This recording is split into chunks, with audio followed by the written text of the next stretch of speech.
Thank you, Nigerians.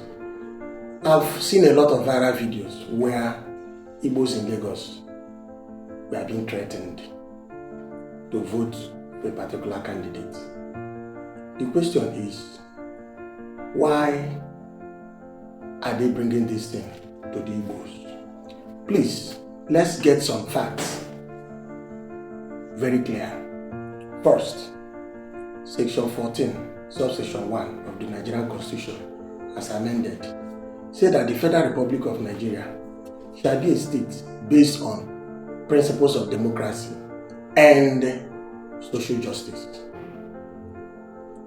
This is important. Being a state based on principles of democracy, there must be a constitution.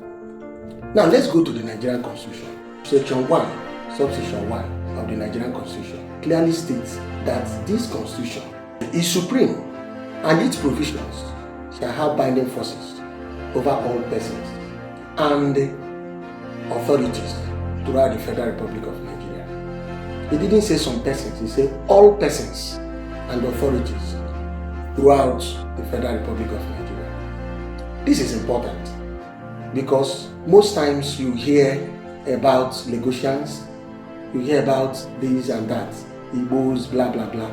Let me tell you, in the Nigerian Constitution, there is nothing like the Igbos, the Yorubas, the Hausas, the Efi, and so on and so forth. What you have there is about citizenship.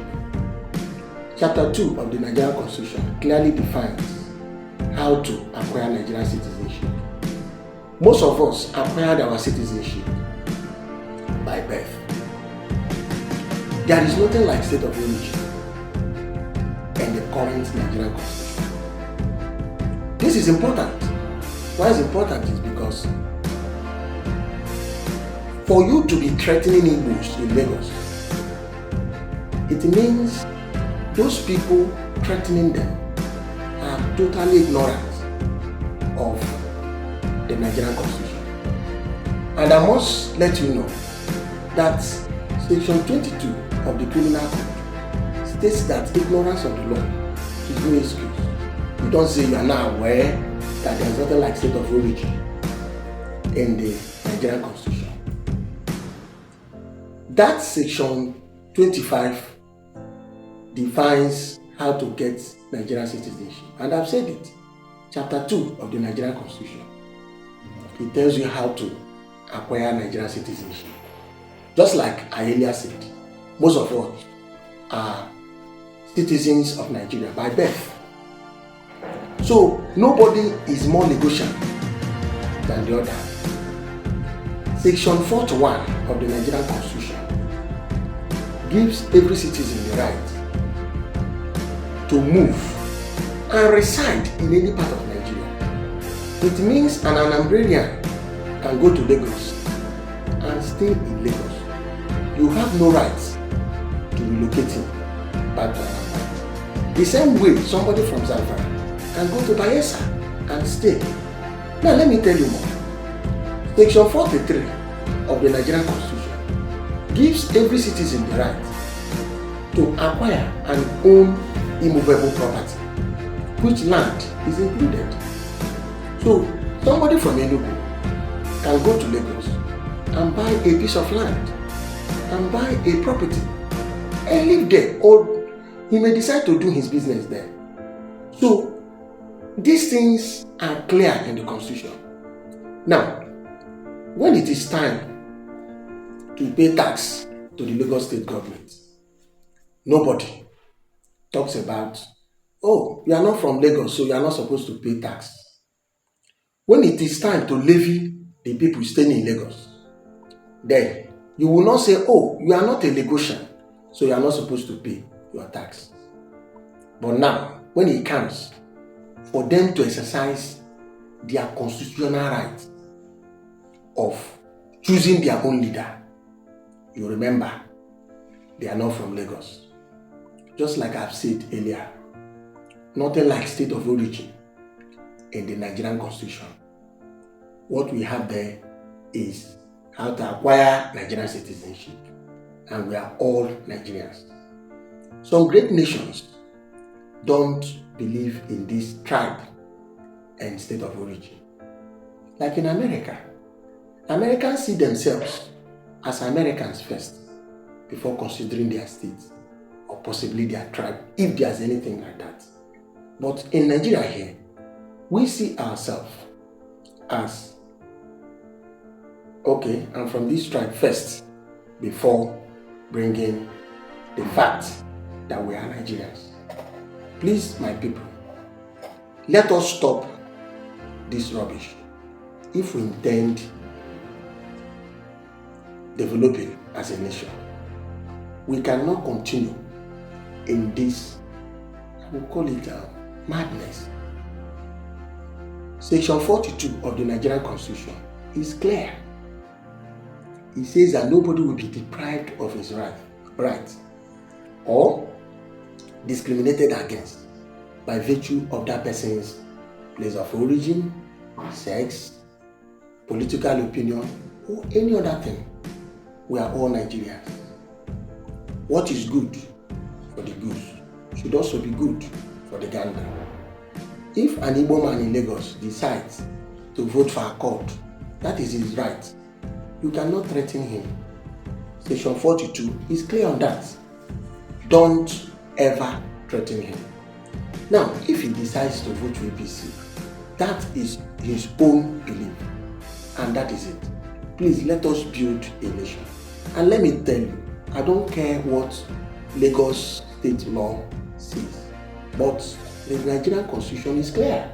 Section 1, subsection 1 of the Nigerian Constitution says, just like I said before, that the Nigerian Constitution is supreme and its provisions shall have guiding forces on all persons and authorities throughout the Federal Republic of Nigeria.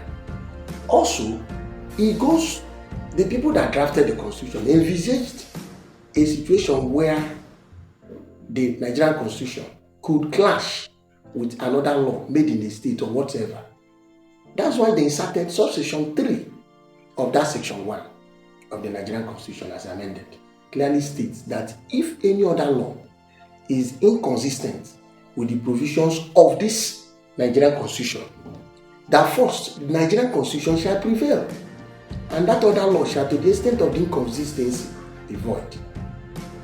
Then, if you come to section 4, subsection 5 of the Nigerian Constitution as amended, it equally envisaged a situation where by the laws made by the state houses of assembly could clash with the laws made by the National Assembly. And it was clear then. The Constitution, section 4, subsection 5, states that if any law made by the National Assembly is inconsistent with any other law made by the state houses of assembly, the one made by the National Assembly shall prevail, and that other law made by the state houses of assembly shall, to the extent of the inconsistency, be void. So what we are saying, the Igbos are Nigerian citizens, just like I told you in chapter 2 of the Nigerian Constitution. They have the rights to move throughout the Federal Republic of Nigeria and reside in any way as contained in section 41 of the Nigerian Constitution. They only have right to buy their own property, immovable property, which land and houses are part of, which is also contained in section 43 of the Nigerian Constitution. Then, I've told you also that Igbos have right to vote when it is time to choose a leader. Whoever they decide, it should not be generalized. Besides, voting should be more of a secret, not me coming to tell you who I'm going to vote. Going to burn their markets, going to threaten them, I think it is out of it. Please, let us not be agents of destruction. Every Nigerian has right to go and vote for the candidate of that person's choice. You don't decide for that person. That is what section 38 of the Nigerian Constitution says. Right to freedom of conscience, religion, and so on and so forth. The person has conscience to vote for, let's say, Labour Party. You cannot tell him who to vote. We wouldn't have called it voting. We would have called it selection. You go and select for us. They have the right. Please, let's stop this rubbish of state of origin. I've said it. The Constitution does not recognize anything as state of origin. What we have is how to become Nigerian citizen. And it is clear. I've said it, chapter 2, which covers from sections 25 through section 32 of the Nigerian Constitution. That is very clear. Please, having said that, I want Nigerians to come out and vote for the candidate of their choice. Don't come that day and say, I'm not from this state. You are from that state. I've told you the parts of the Constitution or the sections of the Constitution that empower you. Wherever you are, that is where you are from. If anybody has any other provision of the Constitution that the person feels that contradicts what I've said, let that person upload it. I'll be ready to counter it. Thank you.